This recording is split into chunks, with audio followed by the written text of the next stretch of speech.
السلام علیکم ورحمۃ اللہ وبرکاتہ۔ امید دوستو تمام حضرات خیر و عافیت سے ہوں گے۔ دوستو آج کے سبق ہمارا لال قلعہ کے متعلق ہے۔ دوستو سبق شروع کرنے سے پہلے آپ سے ایک درخواست ہے کہ اگر آپ نے ابھی تک ہمارا اردو کریکٹر چینل کو سبسکرائب نہیں کیا ہے تو ہمارے چینل کو سبسکرائب کریں اور بیل آئیکن بٹن کو دبائیں تاکہ ہر آنے والی ویڈیو آپ کے پاس سب سے پہلے پہنچ سکے۔ دیکھیے دوستو سبق شروع کرتے ہیں۔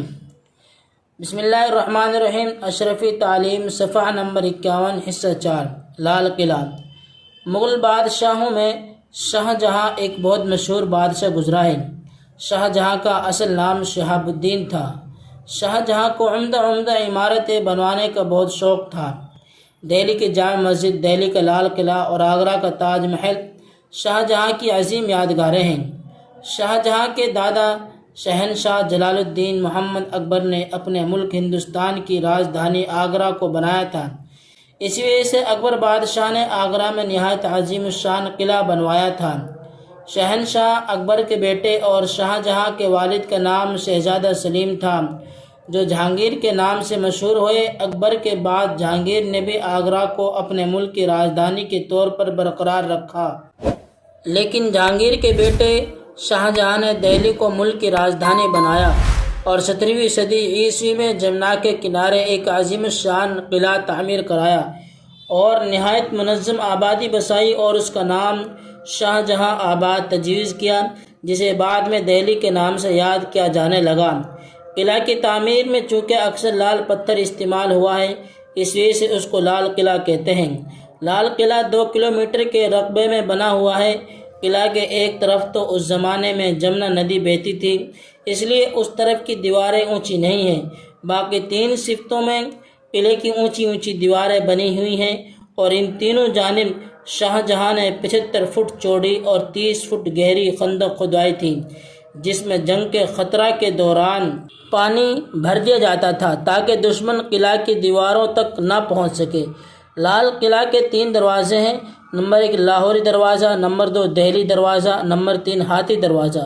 ہاتھی دروازے پر پتھر کے 2 بڑے ہاتھی بنے ہوئے ہیں۔ لال قلعہ میں خاص طور پر یہ عمارت دیکھنے کے قابل ہے۔ نمبر 1 دیوان خاص، نمبر 2 دیوان عام، نمبر 3 شیش محل، نمبر 4 نوبت خانہ، نمبر 5 خاص محل، نمبر 6 موتی مسجد۔ شاہ جہاں کے بیٹے اورنگزیب عالمگیر نے لال قلعے میں ایک چھوٹی سی مسجد بنوائی تھی جسے موتی مسجد کے نام سے یاد کیا جاتا ہے۔ یہ موتی مسجد سفید پتھر سے بنائی گئی ہے جو فن تعمیر کا عظیم شاہکار ہے۔ ہر پتھر پر فن نقاشی کے انمول نمونے موجود ہیں۔ ہندوستان کے یوم آزادی 15 اگست 1947 عیسوی کے موقع پر ہندوستان کے پہلے وزیر اعظم پنڈت جواہر لال نہرو نے سب سے پہلے لال قلعہ پر ہندوستان کا ترنگا جھنڈا لہرایا تھا اور اس کی فصیل سے قوم کو خطاب کیا تھا۔ تب سے آج تک یہ روایت جاری ہے کہ ملک کا موجودہ وزیر اعظم یوم آزادی کے موقع پر یہاں ترنگا جھنڈا لہراتا ہے اور لال قلعہ کی فصیل سے ہندوستانی قوم کے نام اپنا پیغام پیش کرتا ہے۔ الفاظ اور معنی۔ یہ الفاظ ہیں اور یہ معنی ہیں۔ یادگار کے معنی: نشانی، علامت، رقبہ، احاطہ، خندق، کھائی، گڈھا۔ شیش محل و مکان جس میں چاروں طرف شیشے لگے ہوئے ہیں۔ نوبت خانہ، نقار خانہ و مکان جہاں نقارہ بجے۔ شاہکار، سب سے بڑا کارنامہ۔ انمول، لا قیمت۔ فصیل، 4 دیواری۔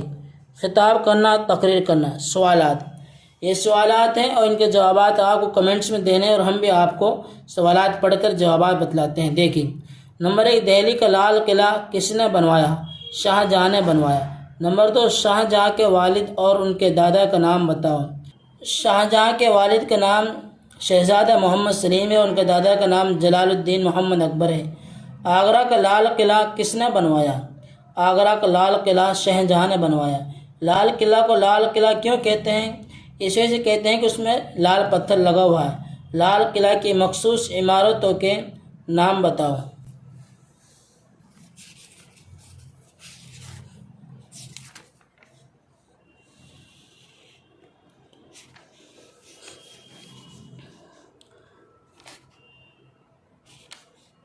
لال قلعے کی مخصوص دیواروں کے نام یہ ہیں: دیوان خاص، دیوان عام، شیش محل، نوبت خانہ، خاص محل، موتی مسجد۔ نمبر 6، لال قلعہ میں چھوٹی سی مسجد کس نے بنوائی اور اس مسجد کا کیا نام ہے؟ لال قلعے میں چھوٹی سی مسجد جہانگیر نے بنائی اور اس مسجد کا نام موتی مسجد ہے۔ موتی مسجد میں کس قسم کا پتھر استعمال ہوا ہے؟ سفید پتھر سے یہ بنائی گئی ہے۔ نمبر 8، لال قلعے کی فصیل سے سب سے پہلے آزاد ہندوستان کے کس وزیر اعظم نے خطاب کیا؟ سب سے پہلے وزیر اعظم پنڈت جواہر لال نہرو نے سب سے پہلے لال قلعہ پر ہندوستان کا ترنگا جھنڈا لہرایا تھا اور اس کی فصیل سے قوم کو خطاب کیا تھا۔ دوستو، یہ سبق ہمارے یہاں تک ہو گیا۔ اس سبق کو آپ بہت دھیان سے اور سمجھ کر لال قلعے کے متعلق جو آپ کے ذہن میں جو باتیں ہونی چاہیے تھی وہ تمام باتیں ہم نے آپ کو اس میں بتلا دی ہیں۔ اس سبق کو آگے تک شیئر کریں تاکہ دوسرے لوگ بھی اس سبق سے فائدہ اٹھائیں۔ پھر ملتے ہیں اگلی ویڈیو میں۔ السلام علیکم ورحمۃ اللہ وبرکاتہ۔